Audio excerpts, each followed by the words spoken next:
Merci à tous, bonjour. Bienvenue à notre suite du chapitre 3 en ce qui concerne le modèle linéaire général. Donc, nous allons commencer tout à l'heure avec les estimations, notamment et dans cette partie d'estimation, nous allons voir les propriétés des estimations. Et dans ces propriétés d'estimation aussi, nous allons démarrer tout à l'heure avec l'hypothèse d'application de la méthode des moyennes carrées ordinaires. Donc, comme on a vu avec le modèle linéaire général, avec le modèle linéaire, comme on a vu avec le modèle linéaire simple, avec le modèle linéaire général, nous avons des hypothèses d'application. Les hypothèses d'application du modèle, les hypothèses d'application de la méthode des moyennes carrées ordinaires. Ce qu'il faut surtout retenir, c'est que nous avons deux catégories d'hypothèses. Deux catégories d'hypothèses doivent être faites pour résoudre le problème des moyennes carrées ordinaires. Et nous distinguons ce qu'on appelle les hypothèses structurelles et des hypothèses stochastiques. Et les hypothèses stochastiques, ils sont généralement liées à l'erreur epsilon. Donc, notre première hypothèse ici, c'est généralement ce qu'on appelle les hypothèses structurelles.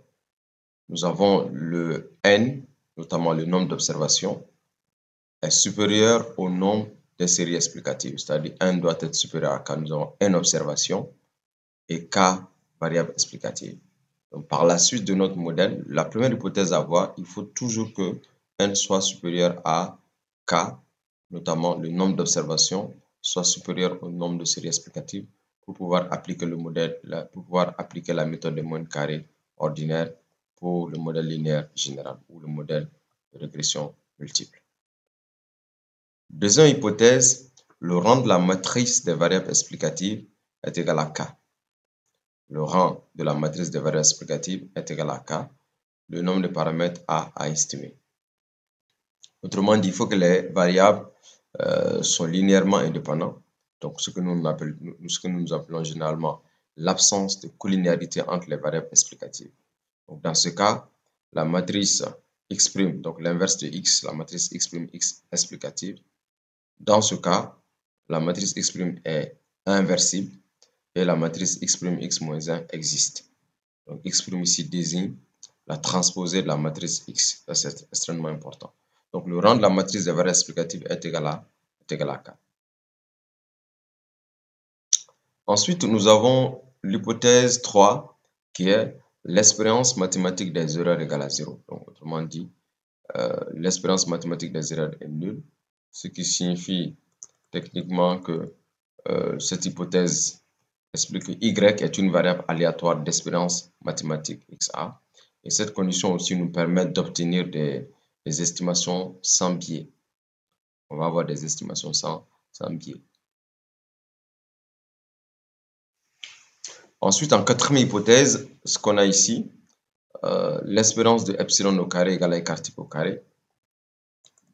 Autrement dit, les erreurs sont ce qu'on appelle ici homocédastiques. Autrement dit, leur variance est constante.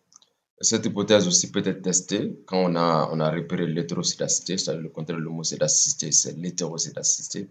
Autrement dit, l'expérience des erreurs au carré est différente de l'écart type au carré pour au moins un t. Donc, on peut corriger, obtenir néanmoins de bons estimateurs. Donc, il y a des moyens pour corriger l'homocédacité.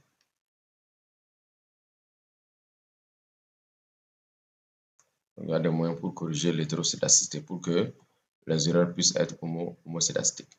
Donc, qu'ils aient une variance constante. Ensuite, il y a maintenant ce qu'on appelle les hypothèses stochastiques. Donc, dans ces hypothèses stochastiques, nous commençons par l'hypothèse 5. Ici, l'expérience de epsilon t' égale à 0, quel que soit t'. Bon, ici, on va dire que les erreurs sont non corrélées ou encore indépendantes. Donc, les erreurs ne sont pas corrélées, les erreurs ne sont pas liées, ou encore les erreurs sont indépendantes.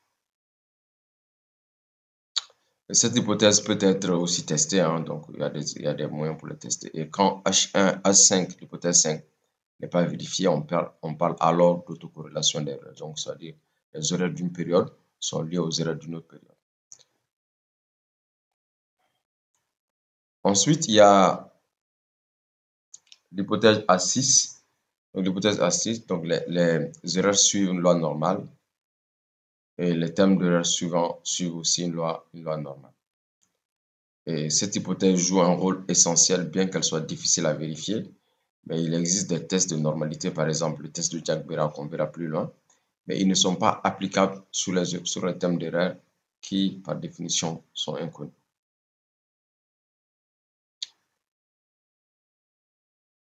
Ensuite, nous passons maintenant à la méthode des mondes carrés ordinaires.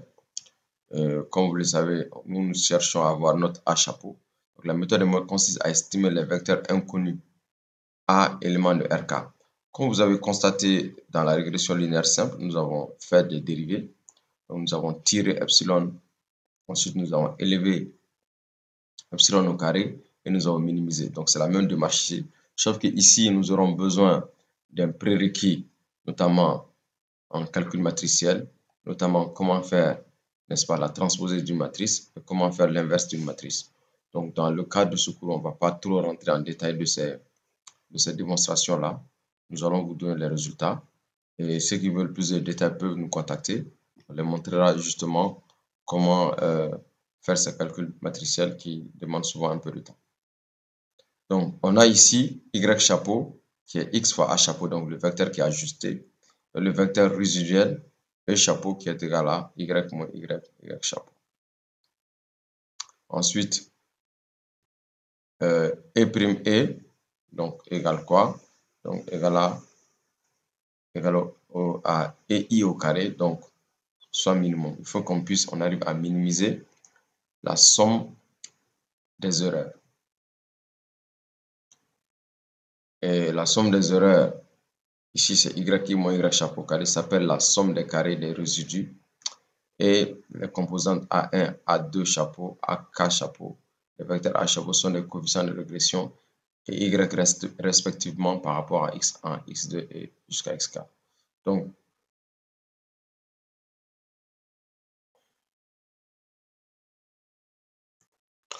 Donc ici, nous arrivons maintenant à la démonstration proprement dite. Donc, vous voyez, on cherche à minimiser la somme des carrés des erreurs. Donc, cela revient à multiplier l'erreur par sa transposée. C'est ce qui fait E'. Donc, si on regarde ici en profondeur, on a Y moins Y chapeau, donc qui est l'erreur. On va mettre le prime pour dire que c'est sa transposée. Y moins Y chapeau. Donc, on va remplacer Y chapeau par sa valeur qui fait XA chapeau, le tout en transposé. Et ensuite, on aura Y moins XA chapeau. Donc, ensuite, on continue. On a Y moins A chapeau X prime. On fait rentrer les primes, ou les transposer.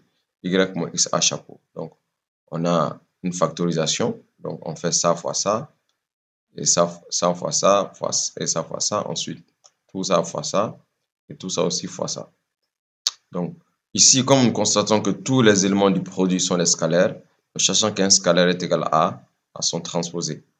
Donc, on aura Y transposé XA chapeau égale à A transposé X transposé Y. C'est le résultat que peut s'écrire.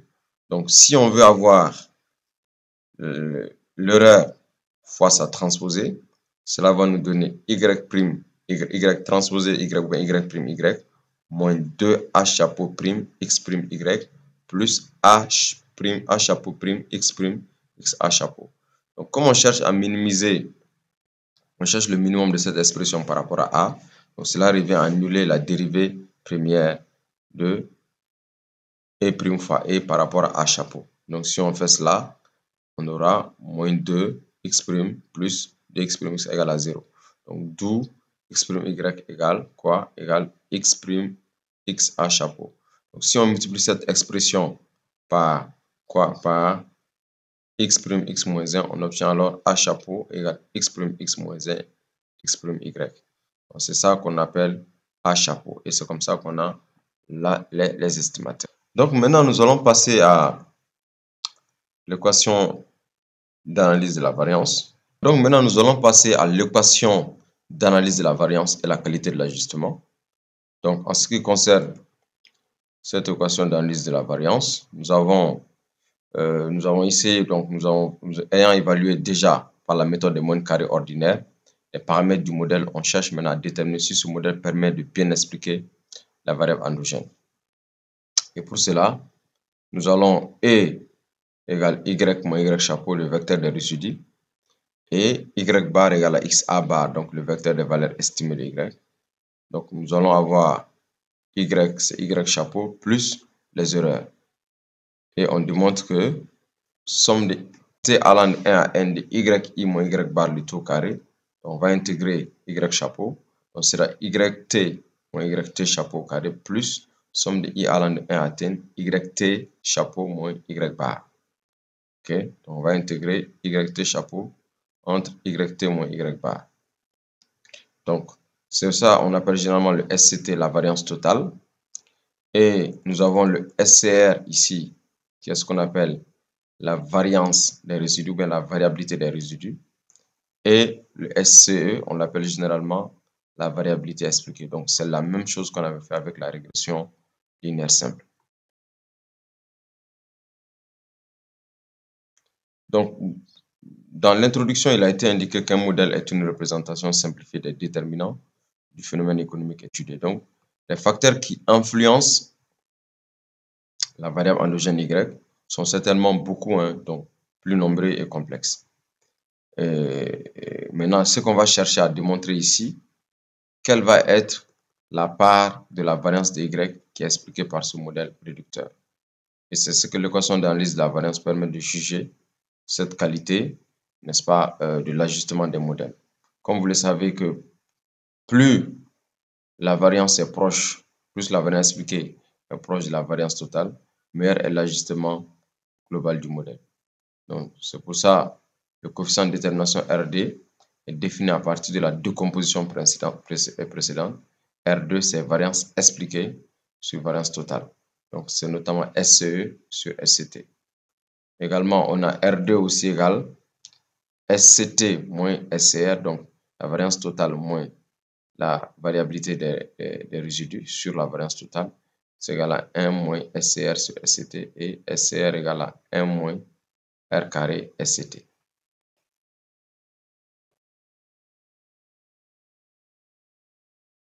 Maintenant, plus ce coefficient de détermination est proche de 1, mieux cela vaut. Donc, il mesure en effet notre capacité à comprendre les variations observées de Y à l'aide de la théorie sous-jacente de notre modèle. Donc, autrement dit, plus R2 est proche de 1, mieux on a une qualité d'ajustement beaucoup plus intéressante.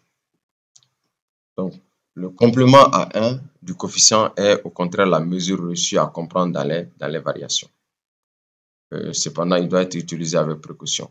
Si un R2 élevé ne doit pas en aucun cas être interprété comme une mesure de degré d'explication de la variance de la variable dépendante par les variables explicatives du modèle, mais si ces variables n'ont rien à voir avec le phénomène étudié, là c'est compliqué. Donc pour pallier à cet inconvénient, certains auteurs ont proposé d'introduire ce qu'on appelle le coefficient de détermination R ajusté. Donc il va tenir compte, n'est-ce pas, du nombre de variables explicatives présentes dans le modèle.